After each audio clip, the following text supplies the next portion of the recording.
What's up, people? Welcome back. Another epic conversation. Another epic conversation. I love these great conversations. I have an awesome guest for you today, Dr. Taylor Burrowes. She's very, very popular on Twitter, especially with this conversation. She's got people who love her. She's got people who hate her. But like I always say, if nobody's hating on you, then you're not doing something right.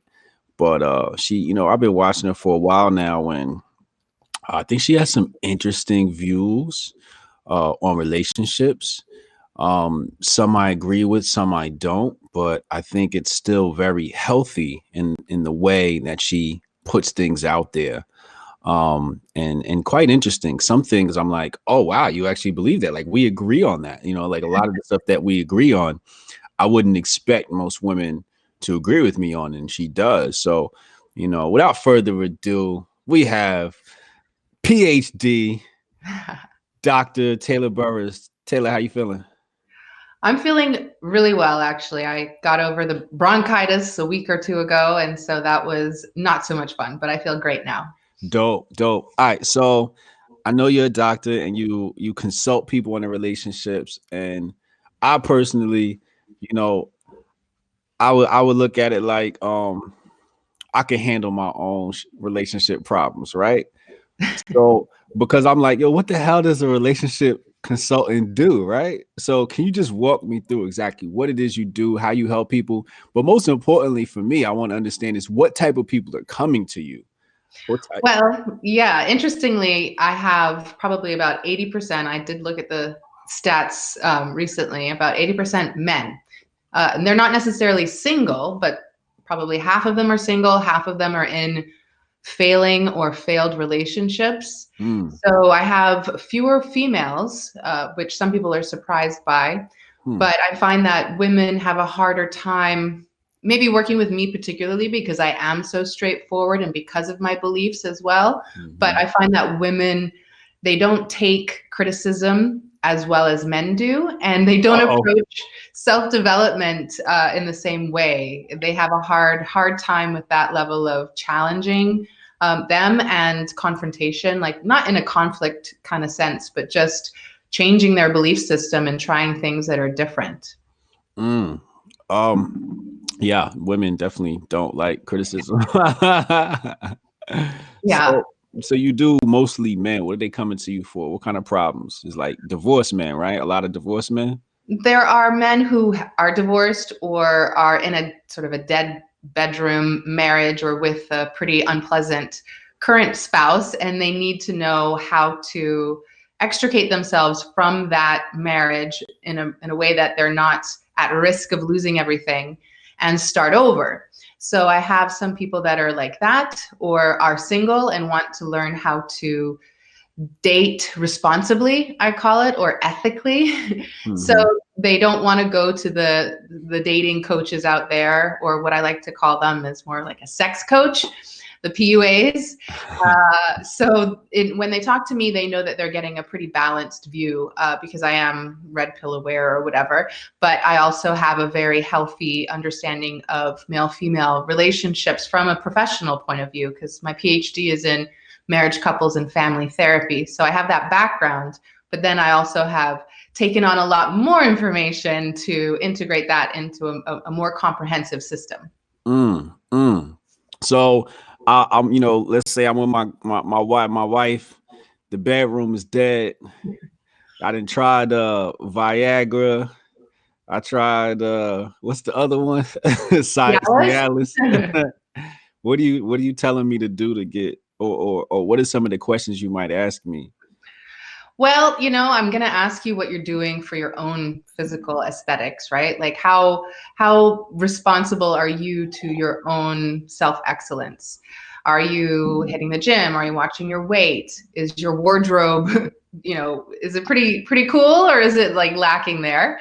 And how do you carry yourself? Your attitude, your confidence, your social demeanor. Like if you're pretty charming and assertive when appropriate, you don't always have to be an extrovert in order to be attractive. A lot of introverts are attractive too, but it's being able to maneuver in a social setting that can be attractive to women because it communicates that dominance and that confidence to her. And even if you're already married to her, if you're in the sort of that situation where you have the dead bedroom, you have to look at those basics of what you've taken for granted, what you've let sort of go. And for women, it can be easy to say, okay, well, she's let herself go. She's not putting on any makeup. You don't have to put on a lot of makeup, but just making sure you're presentable, taking care of your hair, skin, nails, your wardrobe, your fitness, all of that stuff.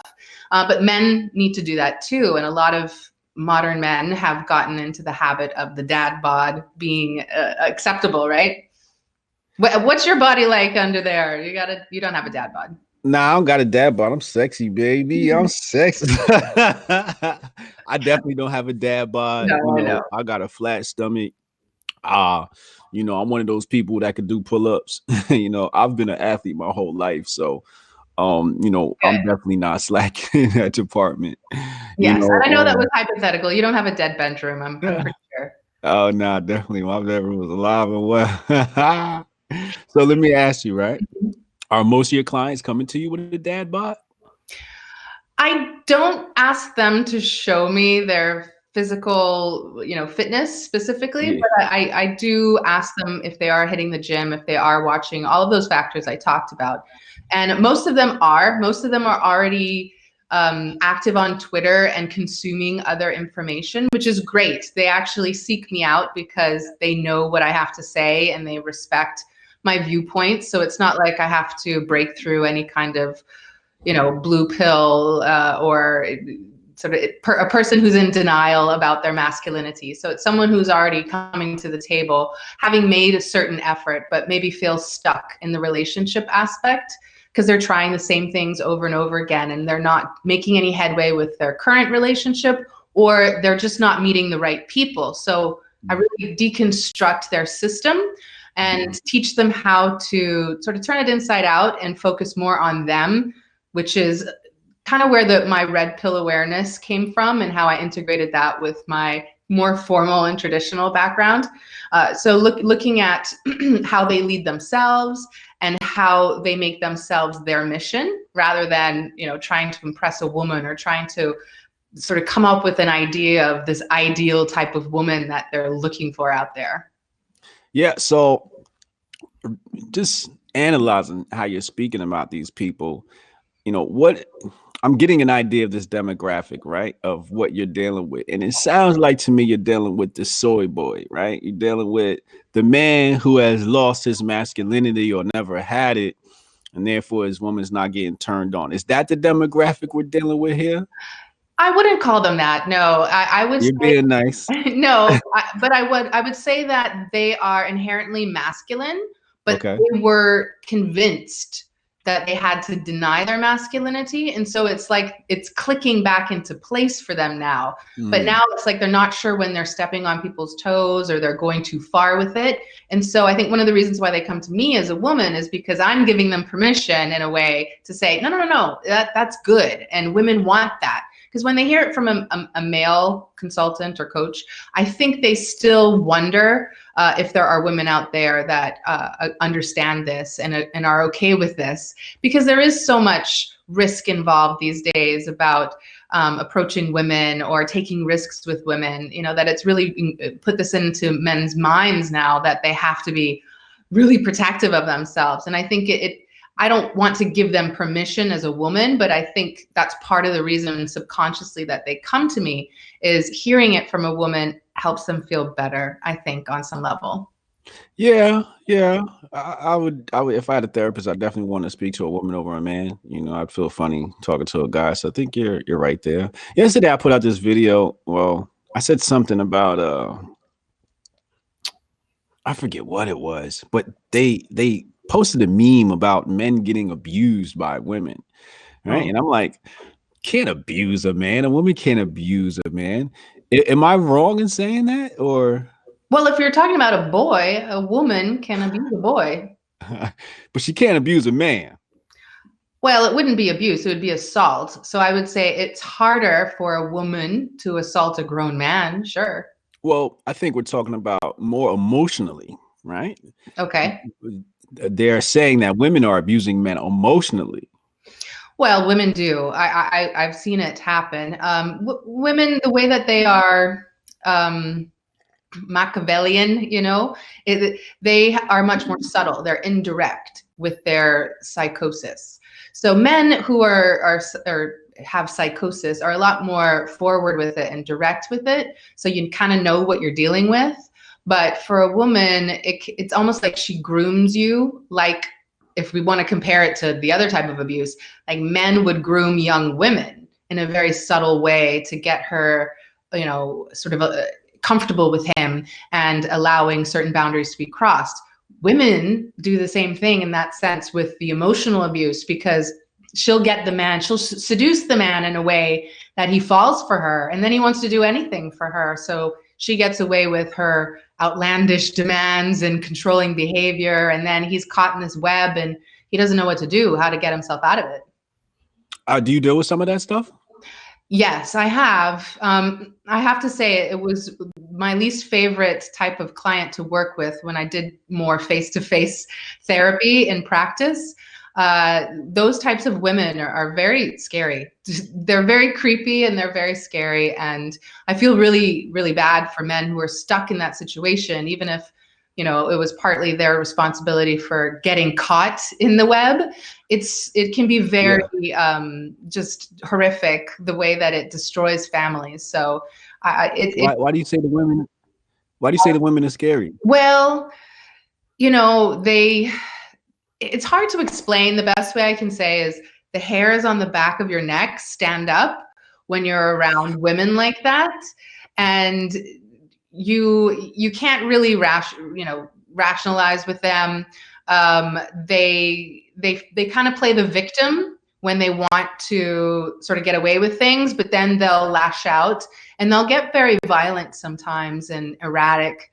And it's almost like that stalker vibe that you get, which it happens too with men, right? If we think about men who are like, serial killers, or they're attackers and they rape women, it almost gives you the same vibe, but that woman isn't necessarily going to be violent in the same way. She's just more controlling in her own sort of kingdom, which is her family, and she can do a lot of damage. Is there any telltale signs? Like, let's say I'm just dating a new girl, right? And she's one of these scary chicks. Are there things we can identify with her? Are there questions we can ask? How do we expose this so we don't end up married to her and divorced years later? Well, it's interesting you say that. I know Ivan Throne has a whole book about how to identify these types of women and how to get away from them. So he has more of a specific system of how to vet them or make sure that you're not getting into a relationship with them. But clinically speaking, most of the times these women would be considered borderline personality disorders, but it can happen with or without psychosis. And so if you're dealing with someone who's mentally ill in that way, you're gonna know some signs in the beginning that are red flags. You've probably heard about some of them, like if she's been significantly traumatized as a child, going through her adult relationships, she continues to put herself in situations, or maybe not she's putting herself in situations, but she gets into more and more abusive situations.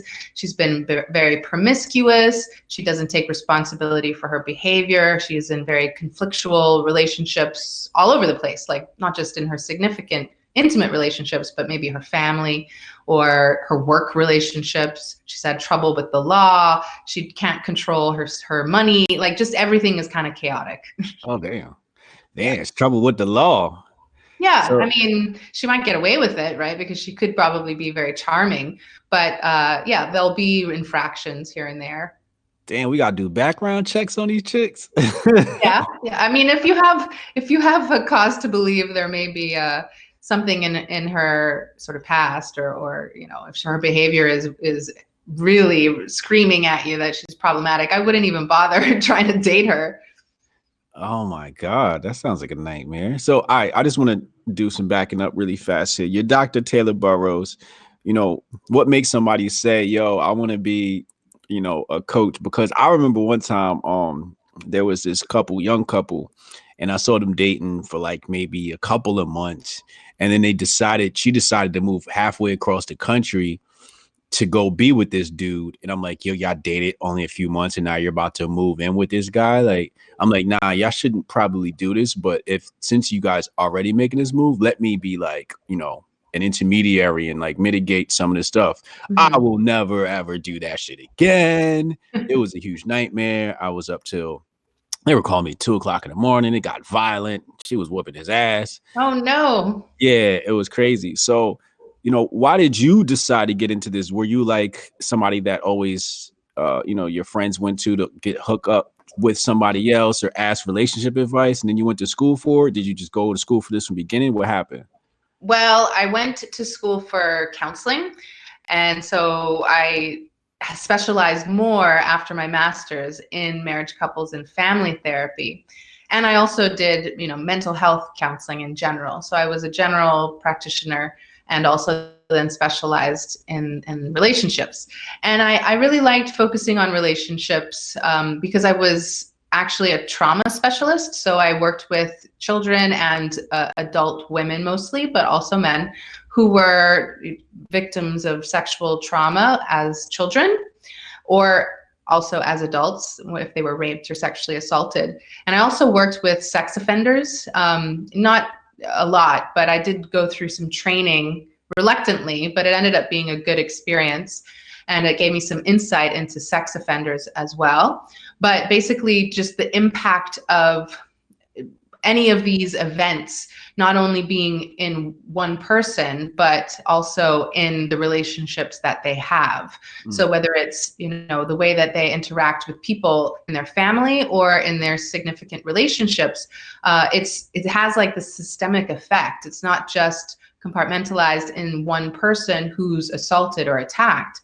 It just has, that was my focus for a very long time, and I tried to then sort of flip it and become more focused on the solutions and how to prevent them. And so that's how I ended up now trying to work with how to heal yourself and be really healthy and become like the best version of yourself, and then working on developing and finding those really healthy relationships going forward so that you can prevent any type of disasters and dating the wrong people or marrying the wrong people. Yeah, you mentioned sex offenders. That's, I'm sure everybody's ears in the chat perked up. Mine did. What did you take away from that experience of working with, some people would say they don't deserve to live, right? So what was your takeaway from that experience? Yeah, and I very much reluctantly went into this 2-week long, training for treating sex offenders. But the instructor was really, really good. He was a Canadian guy, and it was almost his whole family did this work in the prison system in Kingston, in Ontario, I think it is, in Canada. But what I learned and took away from it almost immediately, which was surprising to me, that the treatment for sex offenders is really parallel to the treatment for victims.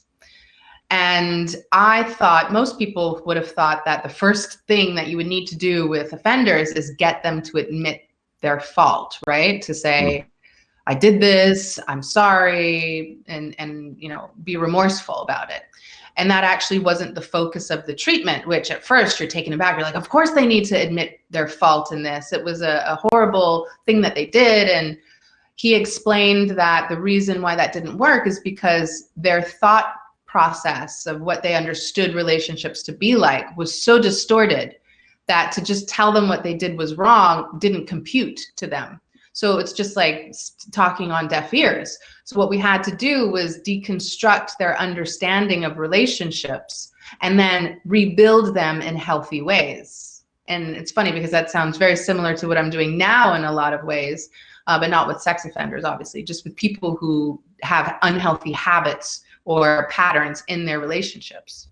What are some of those unhealthy patterns?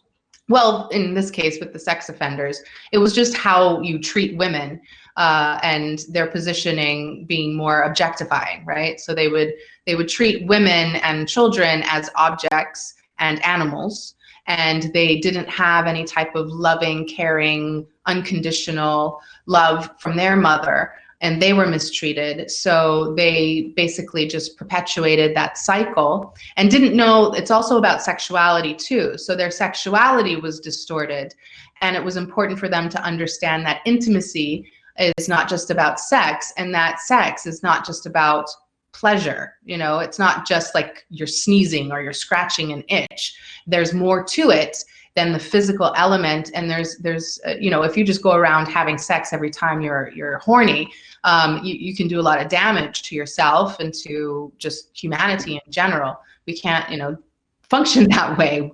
And so if you act like that, like an animal with no conscience, you're going to separate sex from intimacy. And so that's going to affect the way that you look at women. Like literally, when you look at a woman who you're attracted to, you're going to see a target. So in relationships, what are some of those things that you're in regards to, like, non-sex offenders, do you mean? No, I'm talking about like male, female, right? You said you are deconstructing things and so on and so forth. Right. Yeah. So now it's like all these unhealthy myths or just patterns that people have perpetuated, feeling like the one that I do right off the bat with people, I had a few calls today, for instance, is, you know, they'll say, I've been attracting unhealthy people. I've been attracting unhealthy women. And I just keep getting these toxic women who, you know, they do a number on me. They break my heart. They take my money. They convince me of this. They, you know, all these things happen time and time again. I'm just not picking the right women. So then they'll come up with some idea of a type of woman that they should be looking for. And so you'll make a list. And women do this too, right? Women will make the list, the laundry list of things that they want to demand of a man. And so both genders do this. And it's unhealthy because basically it has nothing to do with who you are as a person or what's going to work with you. It's just some fantasy idea. It's arbitrary most of the time. And when you actually find it, because you will, if you're actually putting that out there, you're attracting this person to you, you're looking for this person, and then you're going to intentionally attach to them, and they're the wrong person for you.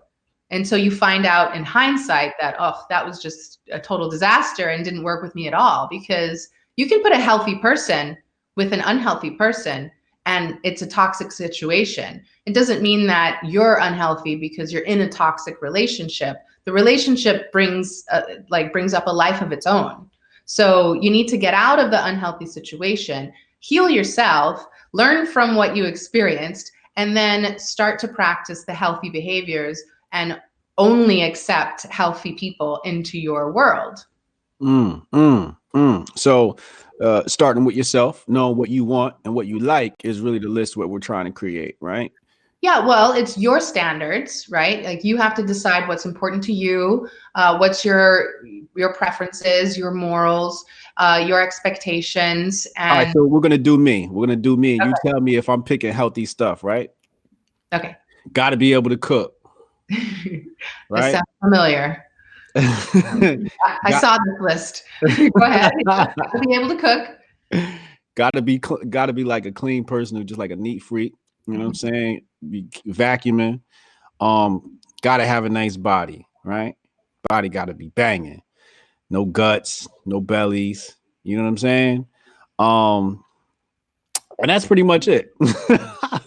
Okay, so good with kids. Good with kids. Are you a tidy person? Are you someone?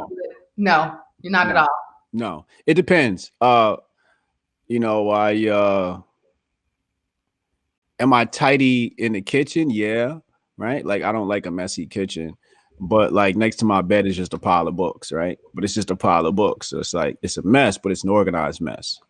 Okay. I mean, you can pay someone to do it too. I mean, as long as you're living in a nice place that's not a pigsty, then that's the standard that you're living by. I'm not worried about her cleaning up my mess. I'm worried about her cleaning up her own mess. Sure. Well, there you go. So if you live in a clean, sanitary environment, then that makes sense that you're expecting that of the person that you would ultimately be living with, all things going well. Doing my laundry would be a plus. Right. Well, those things are important too. You find your roles that are complementary, right? Like if you Yeah. want, I was thinking about this the other day, not to sidetrack too much, but one of Not the things sidetrack. that I think are beneficial about women playing those traditional gender stereotypical roles is that, for instance, if I use myself as an example, I'm a pretty headstrong woman, comparatively to others, I guess, and I'm very smart or whatever. But I work towards bringing out my more feminine, sensitive, submissive side over the years. And so it's working great for me now that I can find a healthy balance in my relationship. But one of the things that doing that does is it keeps me in check in a little way, right? Like I'm serving my boyfriend, my partner, by playing those roles, and it helps me regulate my masculine energy. Interesting. Does that make Interesting. sense? I don't know if it made sense in my head, but So at some point, I guess you weren't as submissive, and then no. something clicked. What clicked? What made you say, you know what, I need to be more submissive? Well, I took a long, hard look at my life. I've definitely, obviously, I'm not that young, and I'm not married right now. I have been married. I've been divorced, and so I had to look at my failed relationships too, and I had to look at myself as a marriage therapist and say, what the heck happened? Like, how did I mess up?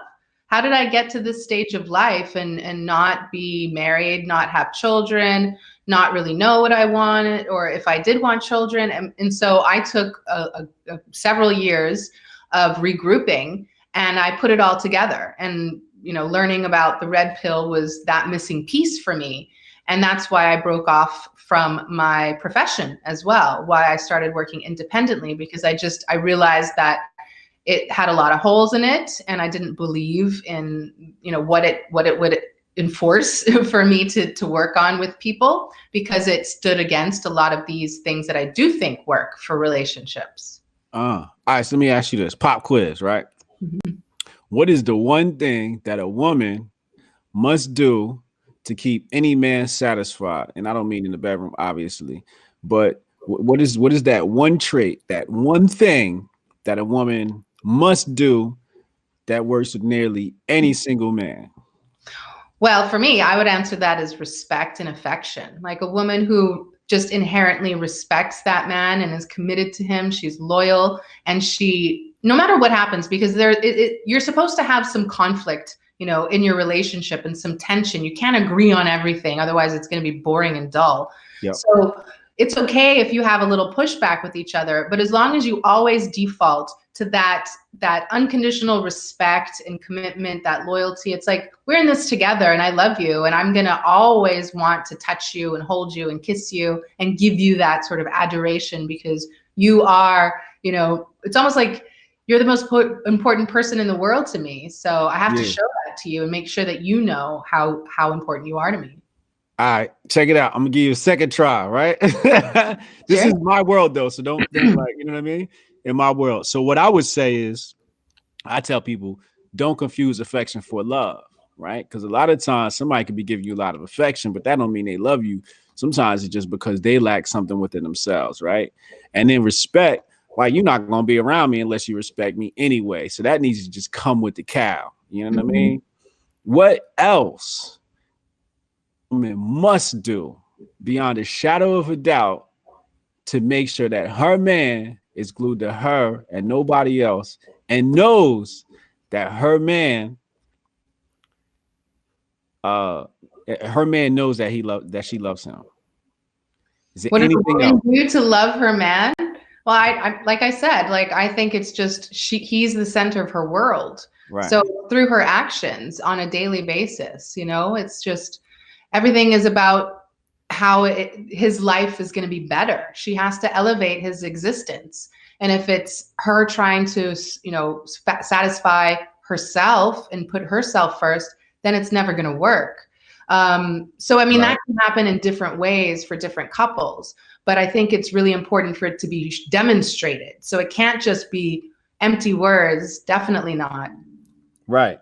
So I would say the most important thing that a woman can do to keep her man is take an interest in his interests, Okay. right? For example, if he, is an author, you know what I mean? Read his books, you know what I'm saying? Take an interest in what it is he actually brings into the world. Because this is running joke in the black community, like, you dating a rapper, right? But his mixtape sucks, right? So, but you still want to be that supportive girlfriend, you know what I mean? Um, so are you going to play that mixtape for your, for yourself and know the words to his lyrics, even though they suck sometimes, or just, be more supportive? Do you think that's important? Because I think that's important to Oh me. yeah, absolutely. It's funny. Well, just on a personal note, excuse me, still that bronchitis creeping out. I did that. I did that with Dennis. I remember specifically when I bought his book, he would just lit up. He was so excited because I didn't tell him. I didn't tell him I bought his book, and I was, one of the first people that bought it. And he was like, "Oh my God, you bought my book!" I'm like, "Of course I bought your book." And it's he makes fun of me like when I copy him, I'll do something and he'll be like, "You're just copying me." I'm like, "Well, yeah, I kind of want to want to match you and coordinate with you." And I think women who are more feminine and submissive, they tend to do that when they really love and care for a man, that they will they will sort of follow his lead. Yeah, I think that's so important. I feel like with women, you should never date a man who got his favorite sports team in his bio and his life is about what other men have created. You should always date a man who is creating his own future and knowing that the future that he's creating, he's in love with, and then supporting him in that love of the creation of his future. You know what I mean? If he's an accountant, like he's not really creating a future, really, right? There's something else he's probably interested in life. And if he's not, you gotta make him, like what else are you into? Like, you don't play chess, you don't do nothing, you know what I mean? And joining him in that world. But men create things, it might be, with their hands, like a chair or something like that, appreciating that type of work. But you keep saying this word submissive, right? And I know that's triggering a lot of women these days, that word submissive. Oh What yeah. do, what do you say to those women that say, "I'm not submitting to no man, I could do bad by myself," and all of that stuff? I'm a strong black woman. Yeah, I know the word is very triggering. I try not to use it that much, but it to me it's a being of service. And when you're with someone in a relationship, you're being of service to them, you're being of service to your family. And if you're not willing to put yourself aside to be of service to the people that you love, you don't really love them. You love yourself more. And so that's the ultimate point, being able to do something when you don't feel like it because you're communicating your love to someone, right? And you can call that submissive or not. I don't know that it always sends the right message, because men do communicate their love to their women as well, even when they don't feel like it. It's part of their duty, but I wouldn't call it submissive. I would call it just the way that they communicate their love or affection, right? They take care, they provide, they protect. That's part of their duty. So it's just different for men and women. So how do you make a woman happy, right? Because with me, I feel like make a woman happy, you just buy her some shit, and that's just it. You know what I mean? And give her a little back rub, and when she's crying or feeling, some type way, a little back rub goes a long way. What else does a man do for a woman? You guys seem like babies to me, right? I look at women like grown babies. You give them food, and you let them sleep, and you give them affection, and the job's done. There's some truth to that. We do act a little bit like erratic children emotionally sometimes. That's why I always, when I work with women, one of the major, themes that we work on is how to control your emotions. You have to learn how to stay calm, how to stay pleasant, how to focus on the solutions and get past things. Women that hold on to grudges or conflict, they're unhealthy women, and it's too common. So in order to be in a healthy relationship, the woman should be, pretty much well balanced in her mentality and her emotionality as well. So if we're talking about healthy women, because Okay. I hate using an unhealthy woman as an example, but All right. if you want to make a healthy woman happy, include her in things. right? Like she really wants to be a part of your life. She wants to feel like she's your chosen one.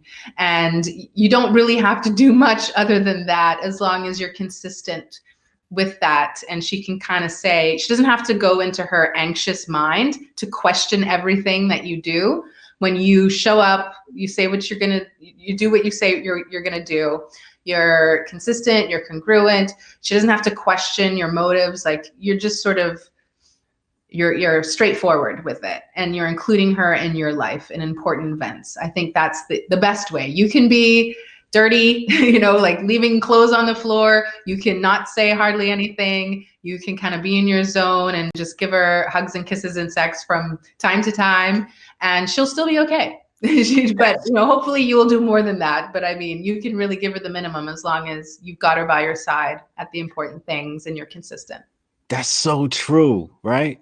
Like, again, women are like that kid. What about me? Can I come? Can I come too? You never bring me with you. Yeah, yeah. I don't want to go too far into women are like children, but you know, I agree with you there.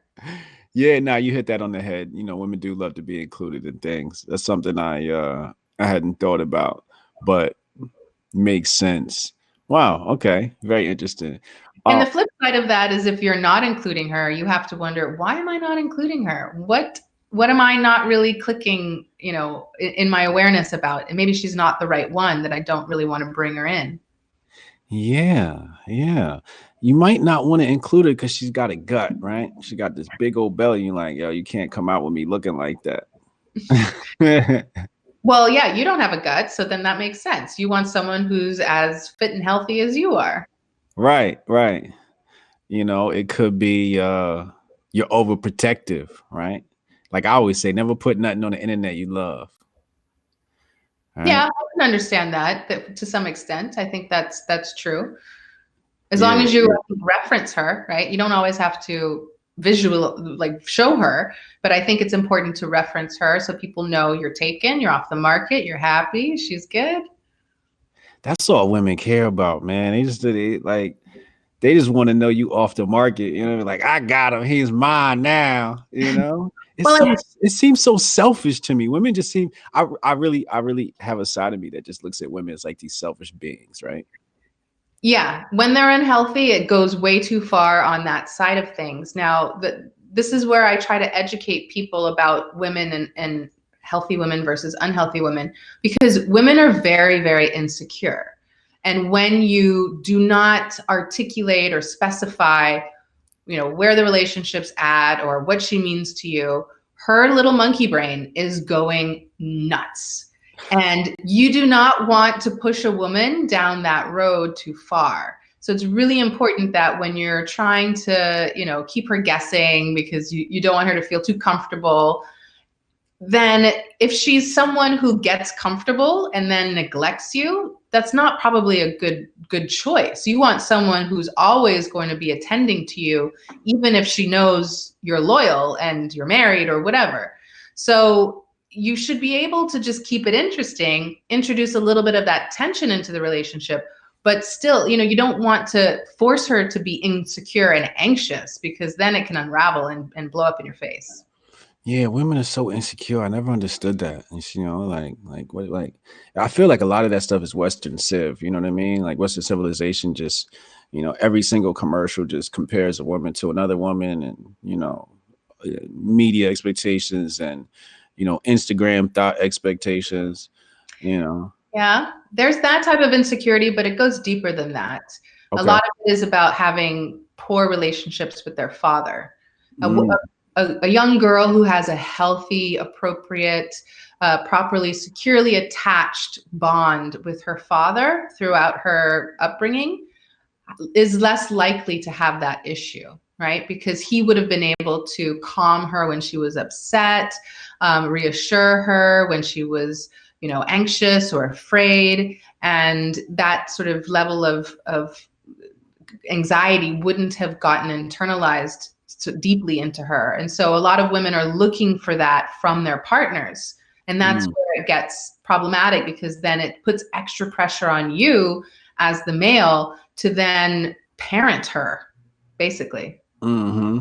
Now, I want you to deconstruct my construction of this idea that this is a man's world, right? So a lot of people say this is a man's world, and I go, no, the fuck, it's not. It's a woman's world.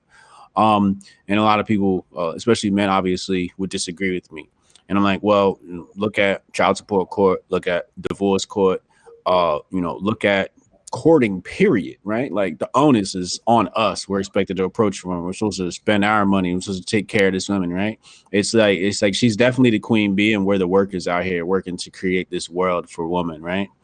Um, am I right in that construction, or because I feel like women are the architects, and men are the builders of the world. Women create this vision, and men are able to make it happen.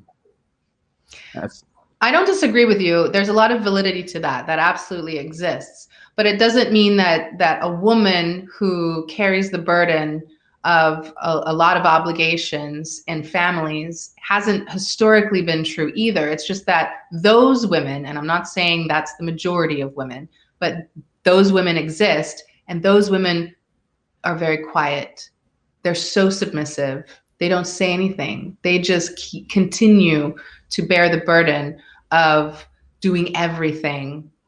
So that's why we don't really hear about it so much. But whenever I say this, it's always, you're not don't defend women, because yeah, women have all these rights, and they put men through all of this in the courts. And yes, I agree with that as well. And I think that's one of the reasons that people are attracted to my content, is because I see things from both sides, because I'm not talking about the worst of men or the worst of women. I always try to, default onto what is the best type of man and the best type of woman that we can be, and making sure that we're emulating the right thing and highlighting the thing that's more optimistic, not to deny that the bad thing doesn't exist, but we have to sort of see the bigger picture and see how we can create a solution together, so that nobody is left holding the bag. Nobody's hurting anybody. Nobody's abusing or taking advantage of the other. To me, that's my focus. Yeah. Super chat from Castle Arbor 499. Merry Christmas to the Hotep Nation. Appreciate you, homie. Anybody else wants to hop in here, ask questions, make comments, you know what to do. Hit the super chat button. It's all right. So let's backpedal a little bit here. Um, as far as the um um damn, I lost my train of thought. What were we talking about again? We were talking about, it's a man's world, or is it a Right, woman's world? right. Is it a man's or a woman's world? Right. So, um, men men are very much you know uh builders, right? Like we create things, we force things into the world. Women, I feel like, are the ones that are gonna pick out the drapes in the house, but like we got to put them up and all of that stuff, right? And then all right, so boom, so we're talking about like divorce court, we're talking about child support court. I really don't put that on women too much. I really put that on men. I feel like, you know she finessed you, and you didn't have the ability to finesse back. So your baby moms take you to child support court, finessed you to get the baby, finessed you in the court, but you couldn't finesse her to take you off child support, right? Because you can get off child support. You didn't finesse it in divorce court, right? I feel like I feel like all men need to take a sales course, but That's probably true. yeah, I just feel like I put that on men. Like, like you shouldn't have stuck your dick in crazy. That's why I think it's healthy. I think women put like this unhealthy thing in boys' minds, like, oh, you're gonna get all the girls, and date as many girls as you want. And I mean, when my boys get older, that's not what I'm be telling them. I'm like, yo, leave these bitches alone. None of them are good for you. You know what I mean? So can you walk me through what that's like? Is that unhealthy when women tell girls like, hey, you shouldn't date a lot, but then they tell boys you should date a lot, right? And then what are the effects of that? Yeah, promiscuity is something that I've talked about in the past a lot. Um, men have a little bit more leeway with it, right? Like it doesn't have the same level of impact damage-wise on their psyche in the short term. Now, in the long term, if they perpetuate that behavior, it's definitely going to keep them from making intimate pair bonds within a relationship. So it ends up being the same, but if you're going to be encouraging boys or teenage boys or girls to go out there and date a lot, we're focusing on the wrong things. And again, like you're just setting up half matured people to go make a whole bunch of mistakes. So yeah, you're going to end up with unplanned pregnancies and marriages that fail badly and all of the above. So I think that we've lost track of how to instill not only the values, but teaching how to find a proper partner, because parents and families used to have a lot more involvement in that process. But now it's just frivolous. It's all about want and desire and fun and, and the impulse of it, the romance of it, and not really the stick-to-itiveness of what a relationship requires in the long haul. So it's just who's right for now in my life. And then, I'll figure it out later if it doesn't work out. So I think that's where it goes wrong. Yeah. So first, let's talk about the hoe phase. How do you feel about that when you say, "Oh, every girl needs to have a hoe phase," and whatever? How do you feel about the hoe phase? I definitely think that that's a really bad idea, and I hope that we're doing work to interrupt that message to young girls. I think that the pressure has been there, absolutely. I know that it was very common to feel that we were given the message that not having sex meant we were repressed, right? And that it was important for us to feel confident and comfortable in our sexuality and to not be ashamed of it. And that if you were, then you were repressed and somebody was sheltering you or whatever. And so they inverted it. And I don't know, I guess it was the sexual revolution, obviously, but I think that message has been interrupted. It's starting to reverse itself. I mean, I know, unfortunately, now the pendulum has swung to the point where people are not having sex, with the young boys, at least. Well, no, I don't say young boys, but you know what I mean, younger men. And I think there are some women who have become, I don't know if celibate is the right word, but I think that option is far better than to go out there and be promiscuous. So I don't see anything wrong with waiting until you get married, but I also don't see anything wrong with being very, very selective with who you have sexual, it doesn't have to be sex, it can be any kind of sexual interaction with, but just making sure that you vet someone as best as you can and that you commit to them and you're serious about it and you're not having multiple sexual partners. To me, that's the worst advice, is to encourage women to have options and to hedge their bets and, play hard to get and all of that. Like, that's just making them like men who are acting like that. Yeah. Interesting. So what about for men, right? So, right now a hot topic is body count, right? Like, how many bodies does she have? How many men has she slept with, right? So what do you tell a man? Do you tell a man that he should ignore that his wife used to be, the chick that fucked the whole football team, or or should he really consider that and say, you know what? Yeah, you are a hoe. I probably shouldn't. Or can women, erase their wholeness? Well, I think that they should know this way before the stage of getting married. So if you feel like the partner, the person that you're dating, who you really are interested in, has questionable morals or questionable history or behavior, then you need to get to the bottom of that and figure out how you feel about that. What does that say about their character?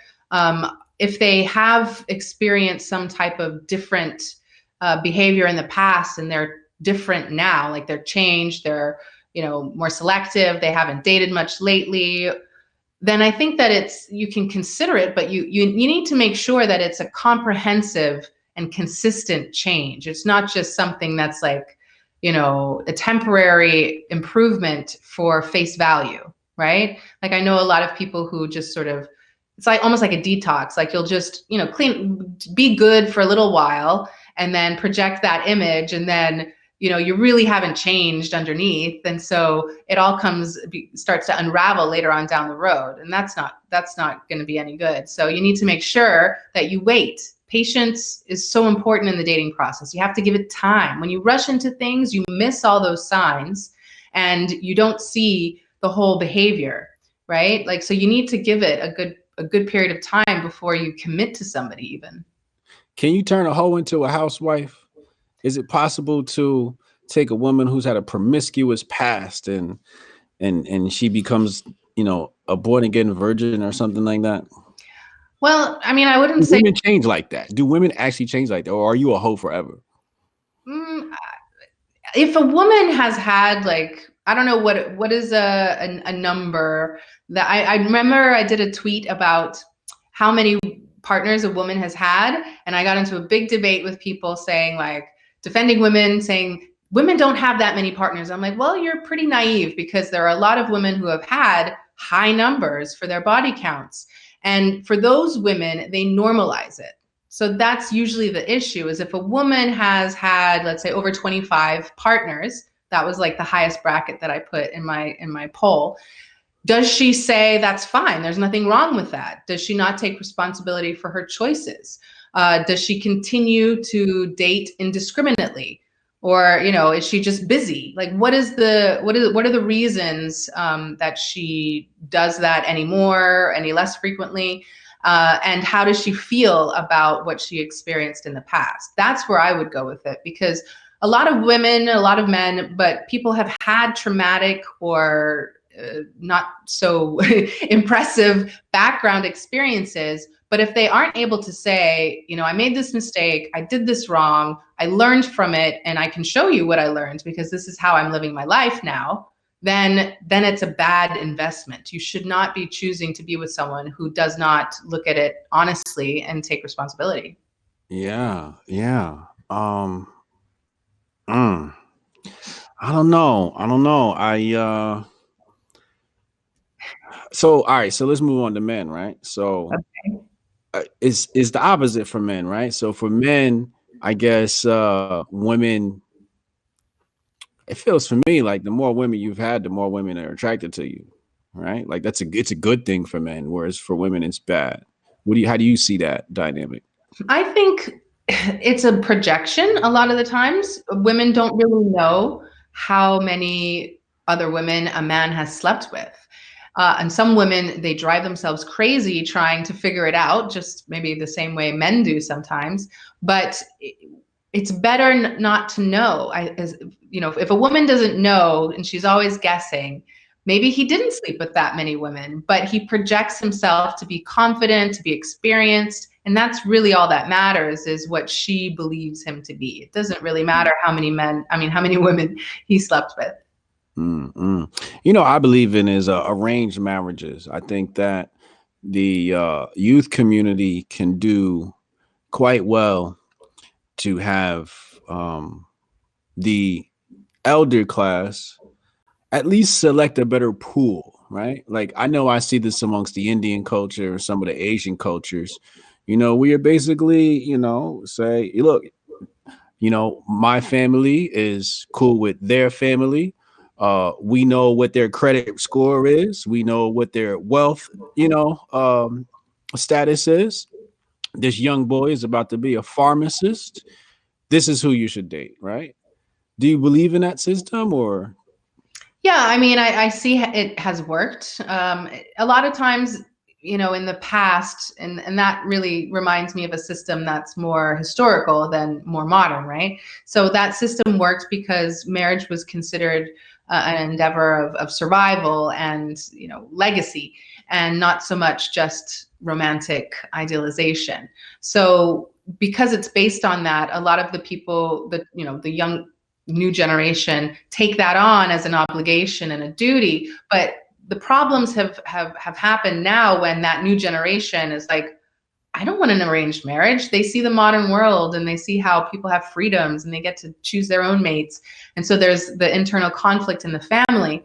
And there's that breakdown of the system because now, it's a global phenomenon, that, you can sort of fall in love and pick who you want to marry. So I think the elements that worked were proper vetting of your partner.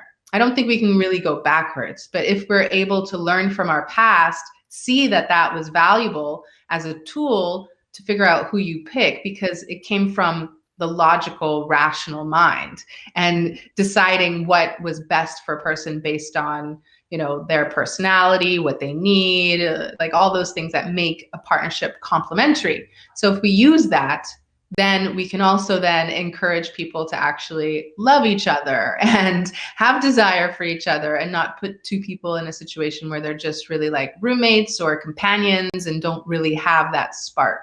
So my system is based on an equation, or I use this equation just as a little, soundbite, but it's logic plus desire plus love equals an ideal partnership. And the reason why it's different is because I include that logic component and I put it first to really emphasize it. Because almost everyone that I talk to that has bad relationships, they're always like, but I really like them, or I love them, or she's so beautiful, or he's just so this or that. And so they're stuck in that fantasy land. And they don't realize that it doesn't matter how much you love the person if they make absolutely no sense for you. You have to make sense for the longevity of a relationship. Now, if you want a relationship that's going to be a year, then that's a whole nother thing. But if you're looking for a life partnership to marry, then you need to look for someone who makes sense. Yeah, I totally agree on that. Um, I personally don't believe in love. Um, like this idea of, oh, I'm in love, right? Mhm. I feel like it's just an infatuation honeymoon phase that we all have in the beginning, because we're all dealing with each other's representatives, right? Like, you first start dating, it's like you're not even really you, right? Like, you're like the best version of you that nobody knows about, right? It's just you and that person are presenting the best versions of yourselves. So once that starts to fall away and you start seeing who you really are, it falls into like your formula, right? Where now these decisions have to be made by logic, because I don't love this person that's in front of me now. I love the person that you used to be when we first met, right? That representative. Mhm. So I don't believe in love. I believe that what happens is we meet somebody who uh, we can stand to look at, someone who we can stand to have copulation with. And then everything outside of that is mostly a logical decision. Does this person make sense for me financially, et cetera, et cetera? Because love fades, right? That love fades over time. It's just like you're not going to have those butterflies 10 years from now when you leave in a supermarket and you're cussing each other out, right? It's just not that. So I think at that point, the love is more like a family member, right? Mhm.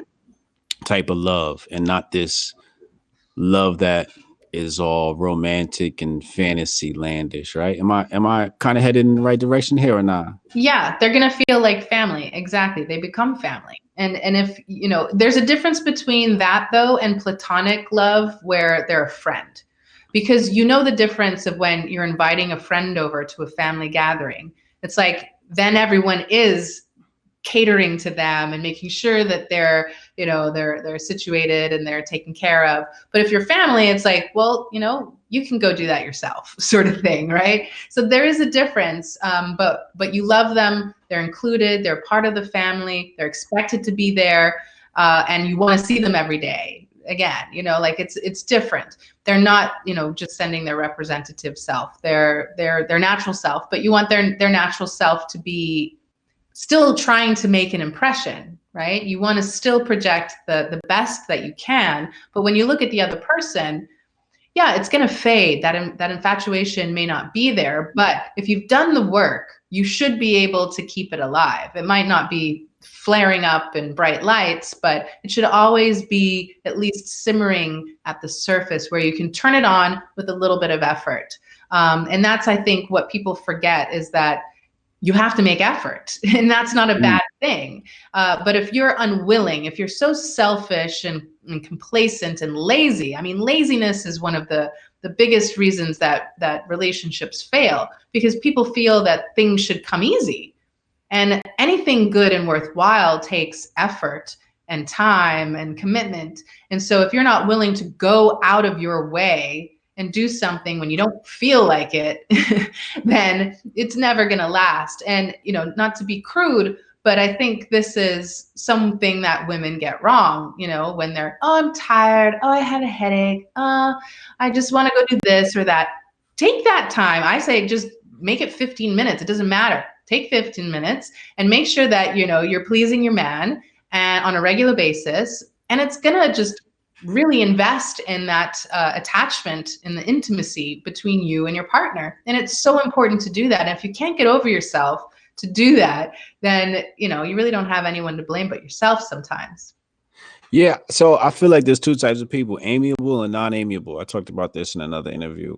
So I feel like the people that will do that, like you said, I'm tired, but I'm still going to get up and, I don't know, make you a cup of tea, right? Or whatever it is, right? I feel like some people are born like that and everybody else is like, nah, I don't feel like doing that shit, right? Like, I just don't care, right?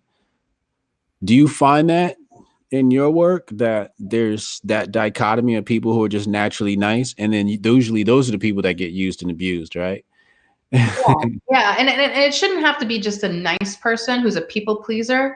I think it's important to have that quality where, you have discipline. You were brought up that way. Like, I'm Caribbean. Like, I was brought up by a Jamaican father, and my mother was American, but she moved to the islands when she was 19 and sort of took on my father's, culture. And, so we're taught, I mean, I was shining my father's shoes and doing different things when I was growing up. And now you would consider that child abuse probably. But, I didn't get belted, but like, that's part of my culture, is that you would get whooped with a belt.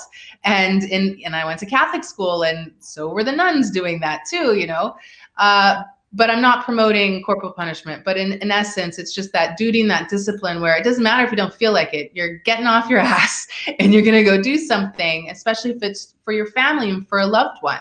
And people just aren't really raised with those types of values and standards these days, especially in Western civilization. Yeah. Yeah, I think that, like, I used to make this joke all the time. I say, yo, fellas, your soulmate is in Africa, or your soulmate is in South America, or your soulmate is in the Caribbean, especially for like black men.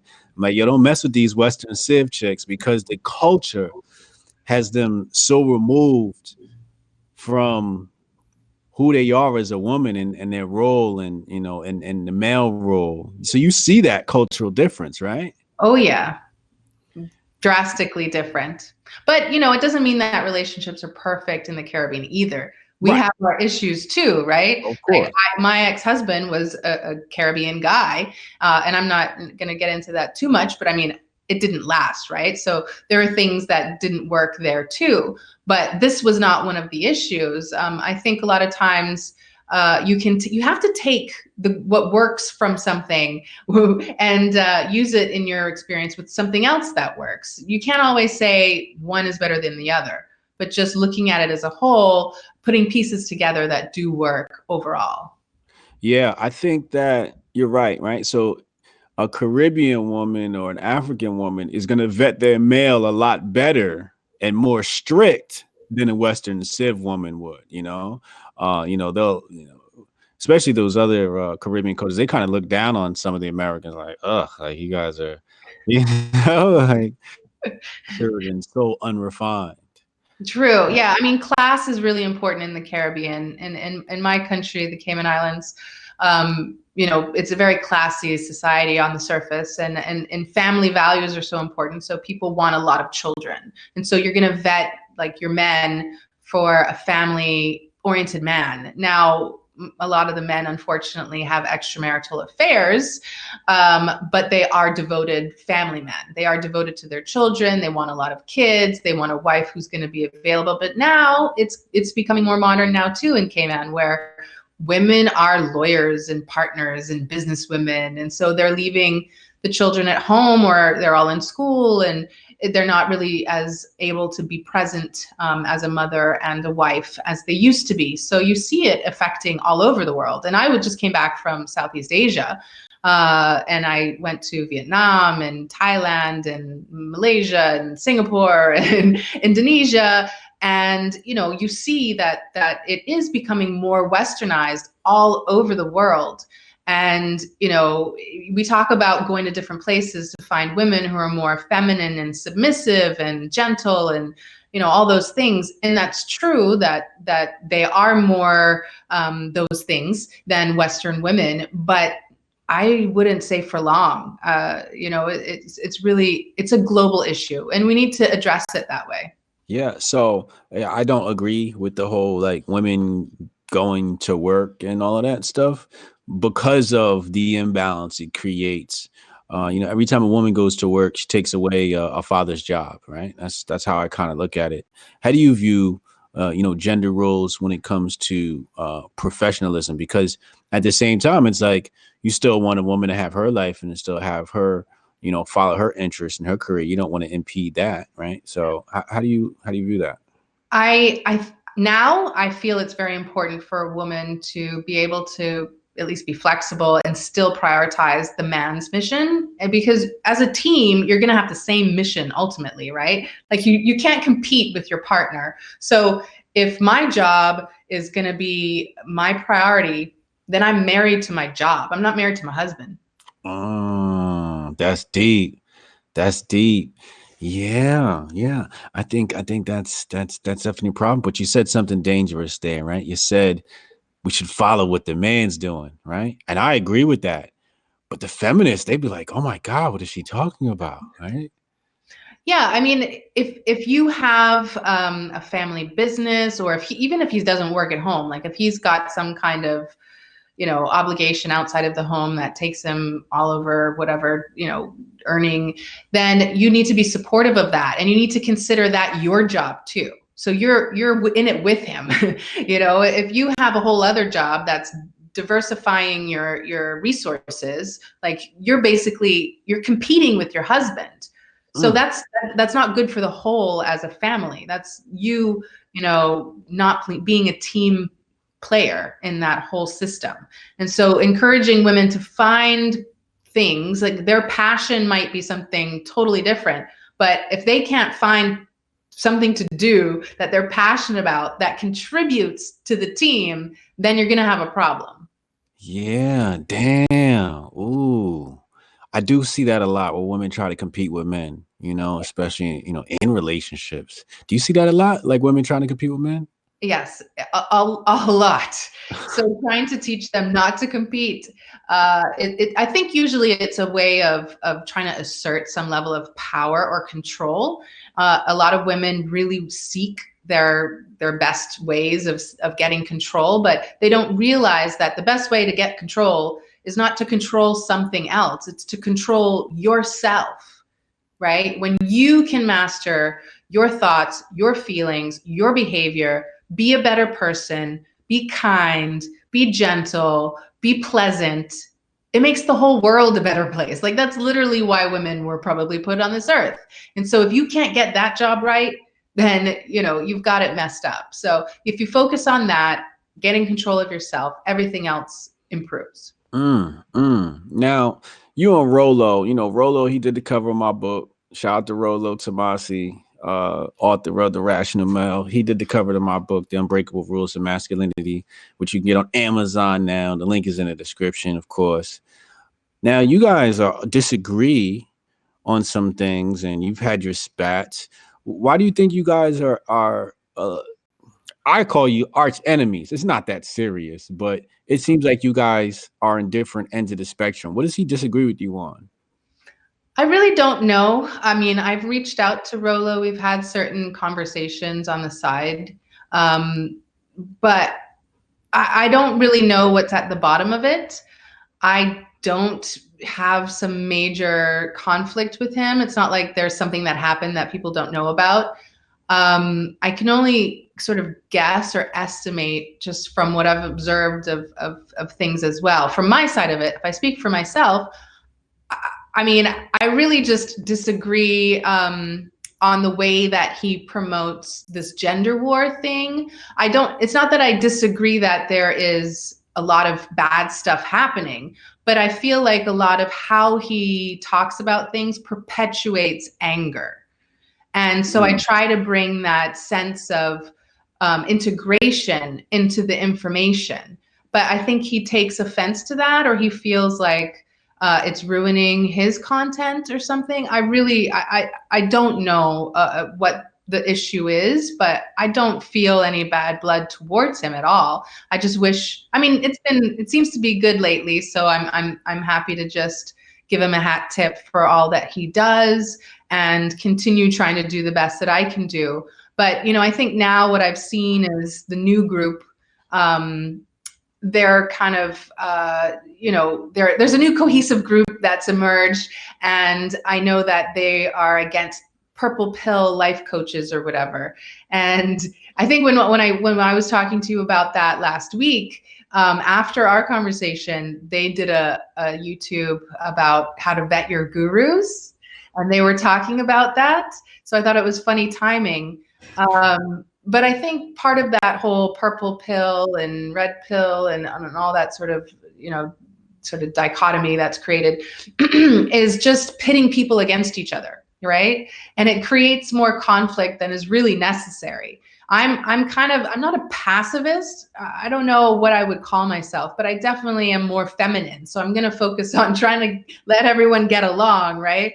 But I think that if you talk about the purple pill, if you want to call me purple pill and not like fully red pill or whatever, I'm not fully red pill. I don't know what these terms are supposed to mean, but I mean, I think that it's important to bring the genders together, to find ways for us to be happy and healthy and be in relationships. If we're pitting each other against each other, then we're never going to solve the problems. Right. So that's always been my focus, I guess. And maybe sometimes it looks like I'm defending someone, but I'm not. I see the bad and I see the good in both sides. Okay. So this group, now you said there's like a new group emerging or something like that. What do you think their philosophy is as it differs to yours, the pacifists? Are they more like, oh, we're men and, we hate women, and like, is it that type of thing? Or no, they definitely don't say that they hate women, but they emphasize unhealthy women. They emphasize what's wrong about women. And so I absolutely admit that exists, but it doesn't exist outside in isolation of men who do bad things as well. So I think we all have to take responsibility for ourselves first and foremost, but in general, we have to look at the bad and the good. And so to just say everything is because women are messed up, that doesn't make any rational sense to me at all. So I there's certain things that I don't agree with. And I think what happens is he'll come back, or they'll come back with, prove it, give me your evidence or whatever. You don't have a book or the same type of 20 years of this and that. And I'm like, but I have a PhD in relationships, and I have, a whole bunch of proof that I've been working in clinical practice for 14 years. But I don't feel the need to defend my opinions so much. People can choose to hire me or they choose not to. I'm not even trying to fight you. Like, this is just what I think. And if you want to debate and I don't think that's a bad thing. I just want to continue living my life and practicing what I preach, being happy and healthy and enjoying my life, my relationship, and hopefully building my future the way that I hope it turns out. Yeah. Interesting. So they emphasize, when they emphasize unhealthy women, I get it, right? Because I'm like, well, what's a healthy woman look like? Like, I don't know what a healthy woman looks like, right? Because I feel like Western Civ has stolen women from men, right? Y'all are worried about everything else but the shit that matters. Y'all worried about Kim Kardashian, the size of her butt, or the fact that she had blackface on, and oh, what do I look like? And it's just like, it was like bigger things in this world outside of a woman's body, right? And it feels like women are just so stuck on what they look like that they never even develop. Like I said on Joe Rogan, I said, yo, like if you dating a woman, she ain't got a hobby, you might want to get you a new one, because that's the woman that's not exploring herself, you know. And makeup ain't a hobby. Hair is not a hobby. You know, what are you doing outside of that to explore your soul, to explore who you are, to create? You know, God is a creator. He creates. So, you know, I say, you know, God is a woman. So what are women creating these days? It doesn't seem like women create a lot. They create hell, but they don't create much. Well, I think if she doesn't have those types of superficial and unhealthy influences, it might not be bad that she's a simple woman, you know, as long as she's doing her role, and she should be busy. I think that's important. A woman needs to stay busy, and idle woman Yeah. is no good. So she needs to be taking care of the home. She needs to be taking care of herself. She needs to be taking care of her loved ones, children, her parents, grandparents, whatever. Like if it's just that type of lifestyle where she's very domestic and family oriented and she knits or whatever, then that's fine. You know, there's different types of people, but hopefully she reads books and she likes to listen and learn about things and whatever. You know, if she's able to go out in her community, go out in nature, be, you know, healthy and fit and learn about whatever she wants to learn about, as long as she's not influenced by the negative stuff, I think that's okay. Mm. So what do you tell men who have women that out earn them? You know, like, uh, can you still be a man in the household when your woman makes more money than you? Can you still be the dominant role? Should she still submit to you? Yeah, I mean, if a woman, I don't know if we're talking about a significant amount of money, but in general, it's usually an issue of power and control, right? Like if a woman feels like, well, you know, I'm paying for everything, so you can't tell me what to do, right? Like if Yeah, it's more like that, then yeah, there is an issue. That's definitely an issue. One, why is he not able to pay for things? Was it a decision or is it like a necessity because he's not making money, right? Like if he's not able to make money and she is a provider, then he might just be a weak man, right? He might be lazy, he might be yeah, insecure, he yeah. might be anxious, Uh-huh. he might be unskilled. So you better not be sitting around complacent and lazy on the couch drinking beer and watching her do all the work, right? You better be out there looking for work, using your hands, like doing whatever. Like throw your pride out the window for a good bit and go make some money, put things together, you know, and make it work. And even if it's not as much as her, at least it's something. Yeah, I think today it's much easier to separate the men from the boys because I'll say it. Homosexual men get preferred in the office over men. Women get preferred in the office over men. You'll find that homosexuals earn more than straight men, which makes it difficult for men to earn in the marketplace, especially when women and gays are taking their jobs. I said it, y'all damn it. I didn't know Uh, that. uh, so I feel like because of these hurdles, a man has to get more inventive. He has to become. So it's actually really separating the men from the boys, is making men have to step up. Like, yeah, you got more competition now. So I feel like if women are dating a man who can't compete or can't earn, period, it should say something about that man, right? Yeah. A man who can't earn, um, especially isn't trying to earn, right? Like you said, some people just gave up. They sit on the couch just drinking a beer. How does a woman exit that type of relationship? You know, It depends on the woman and what her temperament is. You know, I was in that situation, and that's why a major reason why I left. So, you know, being unemployed for several years and not doing anything about it constructively doesn't bode well for a future. So it's either that if you're a ship and the captain isn't doing his job, you know, and the woman has to take over, when she gets to shore, she's going to think twice before she gets on that ship again with him. Yeah, hell yeah. I got a super chat here from Mary O'Donnell. Shout out to Mary. She's in a race for Mall of the Year this year. You are too, Taylor. You're in a race for Mall of the Year. She says, "Well, I'm a mall, and I have to finish my married mall stuff. See, just a good woman. While my husband's working. Look at this. The house sinks without this mall. Night guys appreciate the convo. Look at that. Look at that. That's so great, man. That's so fucking great. I love Mary. She's very supportive. And she's comfortable in her gender roles. So you consulting men, right? And I don't know. I feel like the men you got, they're gonna need to hire you for at least 2 to 3 years. You can't make a man overnight unless you throw him in the boxing ring and let him get hit upside the head a few times. You got a lot of work to do, because I don't think a real man's coming to you. Have you ever had like a real masculine man hire you? Oh yeah. Okay, so tell me what are his problems like? Well, I mean, in a lot of cases, it's because they realized they made a mistake. They picked the wrong woman. They thought with their other head, and they ended up marrying like a really, sexual, attractive woman.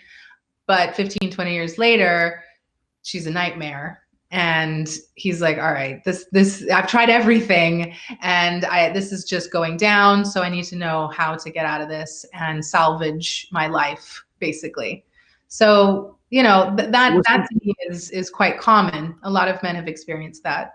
What kind of problems is he dealing with in that type of marriage? What type of woman is that? That's the controlling woman, the woman who doesn't listen, doesn't want to be of service, doesn't want to, if she has sex on her terms. She doesn't want to meet his needs, or she doesn't want to take care of the house. A lot of times it's the men doing everything. It's the men, raising the children, cooking the food, making the money. The woman could even be at home doing everything. I mean, doing nothing, but, what is the purpose of her in his life other than the children and being the mother of his child? It's like she's keeping his family values hostage. Like, he doesn't want to be the one to divorce and break up the family, but there's no other option because she refuses to do anything to contribute to the family. Contribute like what?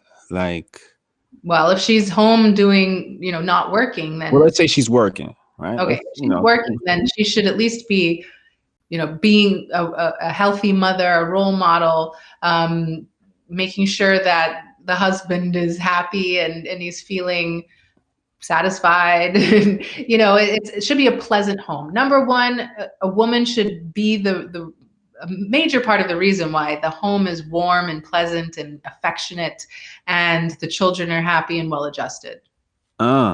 Interesting.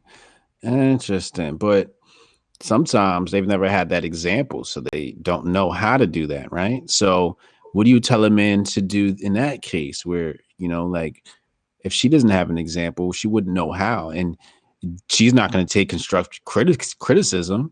So how does a man, bring a woman into, I guess, that gender role properly, so she can... Well, if you are married and you feel like you want to shift the dynamic in the marriage, you can do that. I mean, you have to do it. You can't do it abrasively. You have to do it gradually, and you have to do it with her involvement at some point. So you can't have a resistant partner, right?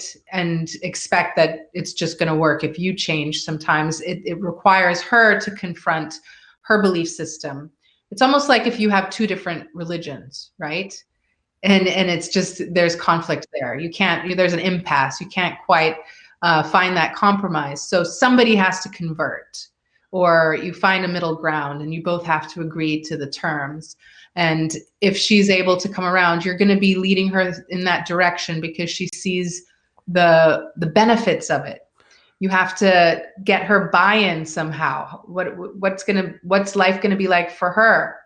So, like you said, having that salesman experience is important. Yeah, yeah. I also feel like women are incapable of love. I feel like women are incapable of love and men are actually the real lovers. Whereas sometimes people would say it's the opposite. But I find that, men fall in love, women fall in ideas. Right? Like, oh, this is ideal for right now, right? This is ideal for my future, but they don't even love their kids, right? Like when you go look at clips of well, just look at the statistics. A single mother can't raise a good child like a single father can. Single fathers tend to raise more successful children. And I feel it's because women just really don't know how to love. Like I'll be around, I find women abusive to children too, way more than men are, verbally. They lose their temper, they don't have emotional control, whereas men are more logical and sit down and speak to the child, whereas women are just ready to, lash out, and yell and scream and all of that shit. Well, I do think, like we said before, that women can have that emotional roller coaster going on, right? Like they're not able to control their moods. They do lash out when they're unhealthy. And so the children will be getting the brunt of that when that is the case. So it's important for the man to be involved so that he's the stable element in the family. And hopefully she can improve on those qualities, which is usually what I would work on with a family, with a parent system, when they're cooperative. But a lot of times, she's going to be like, no, it's his fault because XYZ and da da da da, because she wants to dodge responsibility. So it's really important to have someone who's at least able to be cooperative and involved in making those improvements to herself.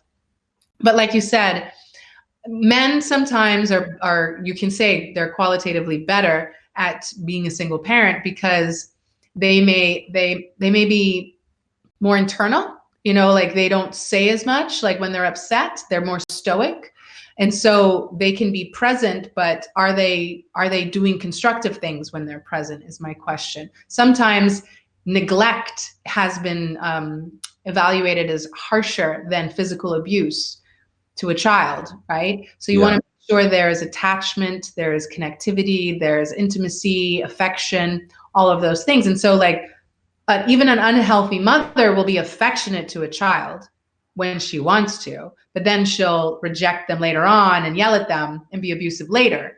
So Yeah. again, you'll see the positive and negative to both. So that's why ultimately we want a system with both parties, because we both have strengths and weaknesses. Yeah. So women have lack of emotional control. How do you teach a woman emotional control? A man can't really, tell her to, have more emotional control because that's going to make her fly off the handle right there. Like you need to control your emotions. Shut the fuck up. You know what I mean? So how do you teach a woman emotional control? The same way I do for most people. You need to have those types of self calming activities. And sometimes it's about learning to let things go, learning how to accept things, learning how to breathe, getting back to your breath. Women love yoga, but men are getting into it as well because it's about meditation, it's about breathing. But now it's like socially acceptable to bless you. Thank I you. hope I'm not you're not catching my bronchitis. I'm allergic to women. But you can do it on your own. I have an app that I recommend to clients. Everyone talks about like these popular apps that you have to pay for. I don't even go like those. I have this one particular app called Take a Break. It's free. It's a little meditation app. And I've had clients, I recently posted about a client who was a daily porn user for decades, ever since he was a teenager, and he's in his 30s now. And he's isolated. He's never been in a significant relationship. He's anxious and insecure. And after not even 6 months, we've only been working together for 4.5, 5 months. After introducing him to some social activities that were scheduled. So he's like a very structured person. So because we scheduled these couple of classes in his calendar weekly, he's able to attend them on a regular basis. He's been practicing breathing and meditation and journaling on a daily basis. He's now not experiencing anxiety anymore because he learned how to interrupt the anxiety and calm himself by practicing this breathing and meditation through this app. And he only had one relapse in the last month. And that he hopes will then be prevented in totality going forward. So that's a real success story. And ultimately, it goes back to these basics. So people underestimate the power of these types of mindfulness activities. And so I really encourage people, just like with your health and fitness, sleep, the food you put in your body, the level of activity that you're, doing every day, those things are important. The amount of water you're drinking and what you're not consuming are all important factors, just like how are you connecting with your mind? How are you able to manage your own emotions and control your mentality so that you stay resilient? It's so important to have flexibility and to be able to adjust and be agile so that when stress comes your way, you're able to sort of roll with it, get through it, stay focused on the solution versus get stuck in the problem and being affected by it. Yeah. So my philosophy is be what you want other people to be, right? So if I'm stoic in my emotions, then it rubs off on my partner, right? Or at least she'll know when she's acting like a woman or a 2-year-old, I should say. It sometimes it seems like a woman becomes emotional and then a man allows her to become emotional. So in that case, I was just like, all right, so now it's just two bitches fighting, right? Mm-hmm. Somebody has to stay in control of their emotions while the woman is being emotional. And there's actually not much wrong with a woman being emotional. That's her power, right? I think that's where a lot of her power lies in the fact that she has these strong emotions, which makes it easier for her to manifest desires on some spiritual level shit. But we're not going to talk about that right now. Some Next more time. that? Next time we'll talk about that. Yeah. But I feel like women are the way they are today because men stopped being men.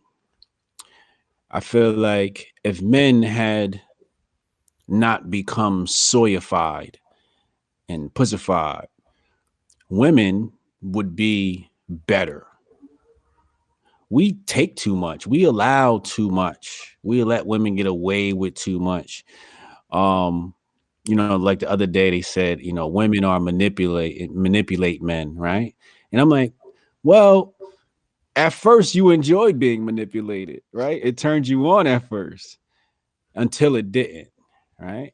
Until the manipulation went out of your control. So you thought you had control over it until she started manipulating you out of your money or your time, right? Or something else, right? So I feel like had we been more in control from the beginning, I think how you meet a woman determines the longevity of it.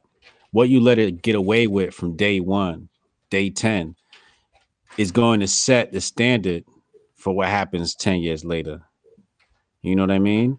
Yeah. And if you're an easy man, you're going to get taken advantage of. You know what I mean? I think there's just too many easy men that just let women get away with too much. Would you agree with that? Yeah, I mean, I definitely see that happens, that women do get away with a lot. And again, they use their, yeah, whether it's manipulation or their emotions, and men just want to avoid messy emotions sometimes. So they're able to just let the men console them in various ways, and they don't have to console themselves. But to your first point, I absolutely agree. And I've said something very similar before about whatever you want from someone, you have to do more of yourself. So a lot of times I get that complaint that their partner is not affectionate enough. I'm like, well, are you being affectionate to them? Are you going up to them and giving them kisses and hugs and grabbing their butt and swooping them off their feet or whatever? And half the time they're not. They're waiting for a signal or they're waiting for them to approach. I'm like, well, you have to do that. And the same thing, this is the controversial one that I talk about, is trust. People have this weird, distorted, irrational assumption that you have to earn trust out of the blue, sort of thing. I don't know. It's like if you don't give someone an opportunity to betray you, you're never going to trust them. You have to give it in order to receive it. And that goes both ways. So you can't say that you trust someone because you proved that they were trustworthy. That's the whole point of trust. You can't prove it. It's about faith. Faith, you can't prove that God exists necessarily. You have to believe it. So the same thing is true with trust. Now, you have to be willing to risk it to get the reward. As soon as you get burned, you pull out and move on. But, you have to give a little bit in order to find out. Yeah, I feel like love is like bungee jumping with your partner holding on to the other end of the cord. Right? One slip up, your ass is dead. It's really scary. Like you're really having to jump off of a bridge Mm-hmm. and really trust that person. And I think that's what scares people the most. That vulnerability, Yeah. and then once hurt, never want to be hurting again. Right? Like once you lost that trust with the previous person, the next person, you're kind of like a little bit tighter with it. Like, you know what I mean? Like Oh, yeah. you're not as trusting, so on and so forth, but you can't even have a healthy relationship without that trust. Right. You have to be able to process all of that hurt and betrayal and baggage from the previous relationships. And now it doesn't mean that you can't have them and move on. Like some people are like, oh, well, I don't want to date this person because they had this and that happen to them. Like, well, that's significant. Okay, you want to know. But the more important thing is what have they learned and what are they doing differently now because of that? Because if they haven't processed that baggage, you're going to be punished for it. Undeniably. People bring it into the next relationship. So that's why, we say, or you hear, wait a year before you're in another relationship after a significant breakup. To me, it's not the time that's as important as what did you do in between your relationships. If you just, slept with a bunch of people or hid away in your house and didn't live life, then you probably haven't processed that experience and you haven't learned from it. Or if you talk to them and they're like, well, he did this or she did that, and they're always blaming the last person and not taking responsibility for what they contributed, at least, then that's probably going to play out in your relationship as well. Yeah. How do you feel about so I think that um labels ruin relationships and time ruins relationships. So labels, I think a lot of people rush to say, "Oh, this person is my girlfriend or boyfriend," and it seems like the second you say that, everything goes downhill because with labels come expectations, right? And now you're like, "Oh, what am I expected to do?" Whereas before there were no expectations, just like you're dating somebody, whatever happens, happens. So I feel like once you put those labels on, things fall apart, right? The other thing I think is I don't think people should make anything official for at least dating consistently for less than 9 months, 10 months, a year. How do you feel about those situations? I don't have like a hard and fast rule that I suggest to people, but I talk about giving things time in order to develop. Every situation is different, and me as an example, because I only use myself as an example because I'm not a hypocrite and I practice what I preach. But for me, in my relationship, it seems like it was fast, but it was at least a year, almost a year behind the scenes in development. And then we took our own risks in with each other by, because we lived in two different places, met online on Twitter, and spent all that time getting to know each other, and then met in person a couple of times. Things went well, and then he invited me on his travels with him. So that was a big risk, right? And we didn't have any labels or anything. So I agree with you. People focus too much on labels. You need to look at more of the actions rather than the words that are, used in order to describe who you are. And women get really stuck on labels. So I try to encourage them not to do that, because it's really about that insecurity and that anxiety again. And they want that control. And then, they lock onto oh, good, I know what we are. Okay, so now I can relax. No, you can never relax. You always have to be on. You always have to be doing your best. But I think where it comes from is understandable. So I went through a similar thing in the beginning stages. Like I had no idea what was going on, on his side of things, and I was, just thinking, well, what if he's sleeping with a bunch of women? What if he sleeps with me and I don't want to sleep? Because I was celibate for a year and a half before him, and I didn't want to be having sex with someone who was having sex with other people. Now, I still don't know what the heck he was doing. I've never asked him. But I had to risk it. I had to trust him. I had to believe in his character of the man that I was vetting for a year. And so I looked at his actions, and he would call me every day. We would video chat. He would involve me in things.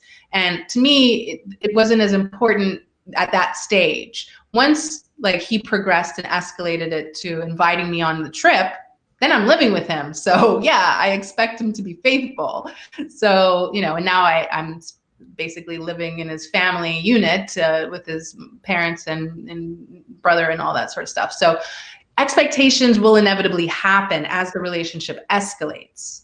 But to expect those things too soon is just a signal that you're insecure and you're not trusting the other person. So you need to deal with those more fundamental issues first, and then let it just evolve naturally. Let it escalate organically to the point where you don't have to ask those questions, because it is what it is. Yeah, if you got to ask the questions, it's probably too soon, you know. But yeah, I feel like a job, before you even get a job, what they say, 90 days, right? So I feel like 90 days should be the minimum that you vet somebody before you know, decide to take them seriously, you know. But a year, and then it's that thing about living with them, etc. Because being around somebody and then being around somebody 24/7 are two completely different things. Mm-hmm. So what's that like for you, like getting adjusted to living with them now? Well, for me, it's not that complicated because, well, You're one, the guru. we travel together. So when you travel together, you learn a lot about each other, and you're living together. You're just, you know, it's not one home. We were literally, I think we counted, it was 15 Airbnbs that we stayed in over 2.5 months. Wow. So that's a lot of stress, right? Not necessarily bad, but just a lot of adjustments. And if you can function well in a situation like that, you know you can function well stationary. This is nothing, right? So yeah, I mean, that was great. It was such a great experience on a lot of levels. But for me, he's not been married before, but I've been married before. And I think I'm just going to speak for the people who have been married before. Something is very different about marriage, whether, you know, we could say like a domestic partnership or whatever, you know, that's basically a marriage as well as included. But when you have that type of relationship with someone, even if it's not like mine was, I don't know, 3-5 years, something like that. And I know, but I'm not really thinking about it. So when you have that type of relationship with someone, you change. It changes you, and you have that new family. And if it doesn't work out for whatever reason, rightly or wrongly, it's a lot easier for you then to recreate that with someone else. That's why you see a lot of people in their second marriages being so successful, because they learned exactly what they messed up the first time. So you're able to apply the wonderful things about the marriage, because there were obviously good things about it because you married the person. But then you're able to edit out and revise away from all the negative stuff and correct it and learn how to be a better life partner. I love the B&B challenge, the bread and breakfast challenge, right? I feel like that should be implemented, right? Like before you make something official, you should be challenged to go to 10 different cities, 10 different bed and breakfasts with your significant other to decide if you are truly compatible. If you can make it through that gauntlet. Oh yeah. I think that is a good test, right? Because you have to figure out, all right, how are we going to get from point A to B, where we're going to stay, right? Yeah. We can make this happen. What's that? We could make this into a reality show. I think it could work. Yeah. You know, I always had that reality show idea of like, you know, what are some of these challenges you can throw at people to vet if they really should stay together? And I think that's a really good one. The bread and breakfast challenge is a really good one. Yeah. Nobody's still that. Being in a foreign country, worrying about transportation, language, weird food, visa expiries, like lots of things. Yeah. And how your significant other deals with stress. Mm-hmm. Right. That's a big thing. Oh, yeah. You know, we always deal with people in controlled environments. What about dealing with people in uncontrolled environments and how they deal with that? You learn so much, because if you can't, I mean, everyone deals with stress differently. So it's not always about having some kind of objective idea of how you're supposed to deal with stress, but as a team, how do you deal with stress and conflict? Because you're going to fight, you're going to argue, you're going to have differences of opinion and disagree. But how do you resolve that conflict? How do you then come back together? It shouldn't be something that escalates or creates this like weird discomfort where everything's going to be thrown out the window and you're afraid that they're out the door the next day, right? It should feel like, okay, we can take a little space and time, but then we'll be back together. We're going to address this and we'll sort it out. So when you have that feeling like you can get through any problem together, it's just a matter of time and hopefully not too much time. But then you know that you can make it work in the long haul and get through whatever stress is thrown your way. I feel like a good way to vet women is based upon the argument, right? So you guys will argue, have the inevitable argument. And it seems like, you can correct me if I'm wrong, it seems like mostly men take that initiative to make things right, right? And I think that you can find a good woman because she'll change that. Like she'll be like, you know what, we had an argument, let's fix this, which is very rare, right? Am I correct in that assumption? That usually more. A lot of women, you know, they have an argument and they blow it out of proportion, jump to conclusions. Yeah, and it seems like the men always have to be like the rational one and say, look, you know, let's sit down and talk about it. You know, I know you messed up, or I know messed up, or I'm wrong, or you're wrong, or, you know, all that stuff. It seems like men always got to be the bigger person because the woman just has too much pride to say, I was wrong. Well, it shouldn't be about wrong or right at all. That's, I think, where a lot of couples go wrong, is that they're looking at who's wrong and who's right, because that really doesn't matter. It's more, you know, I want to be with you, I love you, and I respect your opinion, and none of that matters. And right, like it has nothing to do with it. So when you focus on that, then you're going to have more and more arguments because there's a bigger systemic problem. Yeah. So in the Iroquois tribe, what happened was the women were sort of like the Senate and the men were the House of Representatives, where the men handled more like the day-to-day operations, how things are going to be carried out. But women were definitely so much the architect, and they kind of made the final approval. They even vetted the men and said who was allowed to be a part of this council. I just feel like women have fallen so far because of the intrusion of Western culture, and remove themselves from that. So I just hope women can get back to that point where they can be, you know, that Senate type council.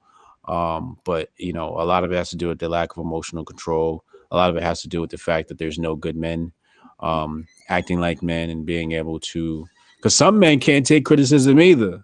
They take criticism like women. Yeah. You know?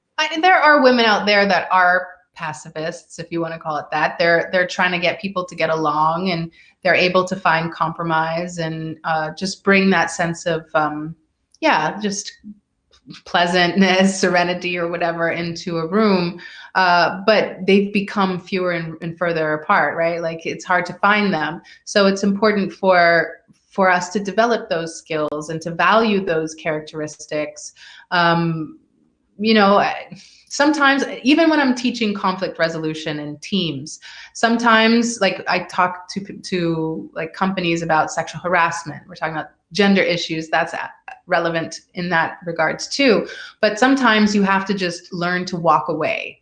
And people don't really do that anymore. You know, it's like, let them do their thing. You know, if these people are okay with this level of conversation, and you're not, you don't have to get involved. You don't have to start something. You can just turn around and walk out the room and mind your own business.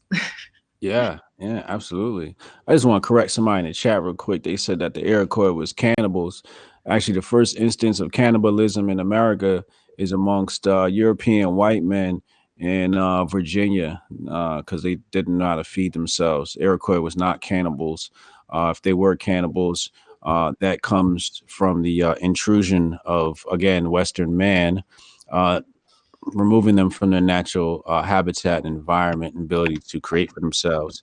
But I feel like Western Civ, you know, I like to study history, and when I look at how Africa looked at women versus how Europe looked at women, it's two completely different things, right? Like Africa was very much matriarchal, whereas European men like hated women, like they beat them, they subjugated them, they had no rights, da da da.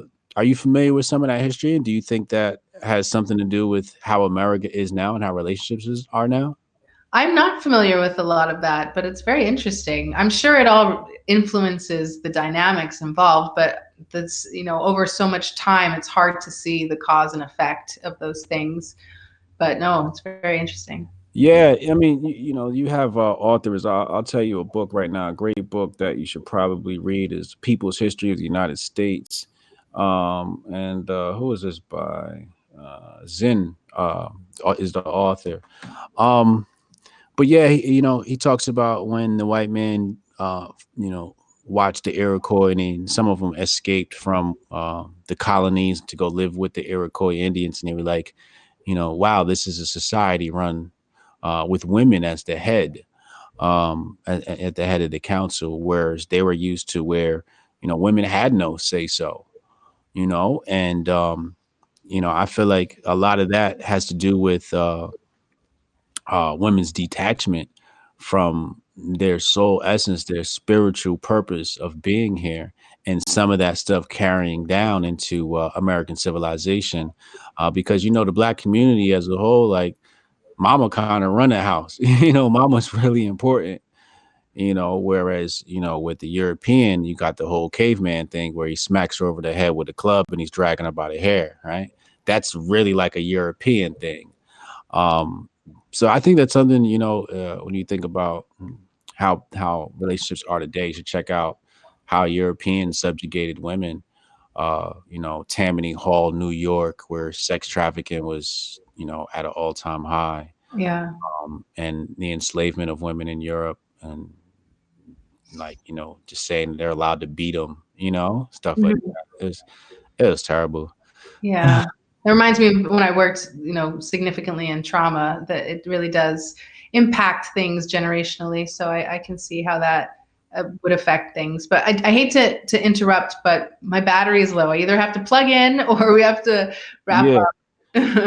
So good. So Black Mountain Hotep, $5 super chat. Thank you, bro. He said African Queen Yah Asantewa created a law forbidding females from sleeping with cowards who wouldn't fight for the kingdom. Yeah. Yeah. It's very different. Taylor, thank you very much for the discussion. I learned a lot today. I'm gonna have to go back and review some of the things you said to see, where this stuff jives with my philosophy. But you didn't say nothing that I thought was crazy. And I thought I was gonna disagree with more, but you think it's level headed, man. Tell the people where they can find you and how they can hire you. They can go on my website. It's ideallovelife.com, and you can ask for a free 15-minute discovery call if you like, or Twitter at Taylor Burrowes. Yeah, hell yeah. And who's the ideal client you're looking for? I work with men and women, but if you're, in a relationship that you feel is not really that good for you, you want to understand if it's something that you want to end, or if you're single, you need to learn how to date with purpose so that you can find a long-term relationship.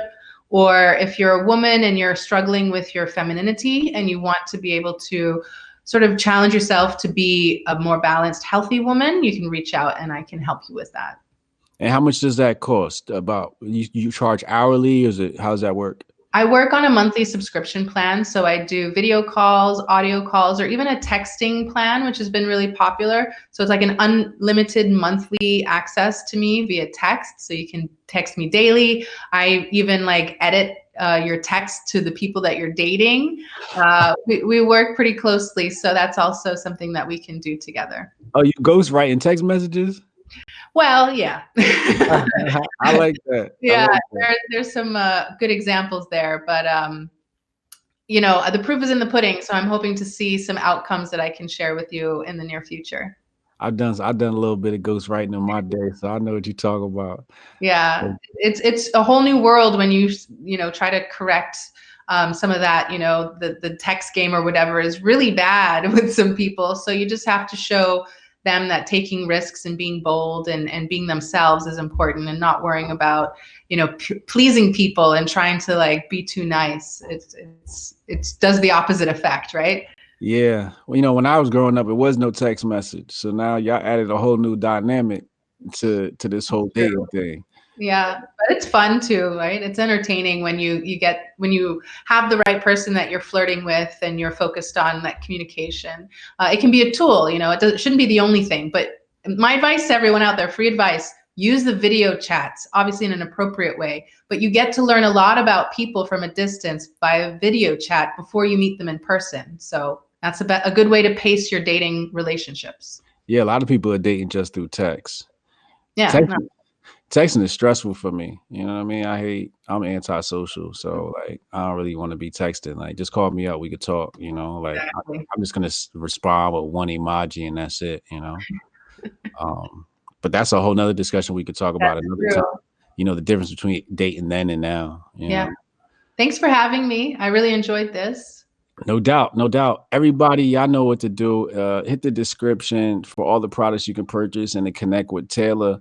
And I'll see y'all next stream. We got Dr. Shiva coming on this Friday, the inventor of email. Thank you, Taylor. I'll see you soon. All right. See ya.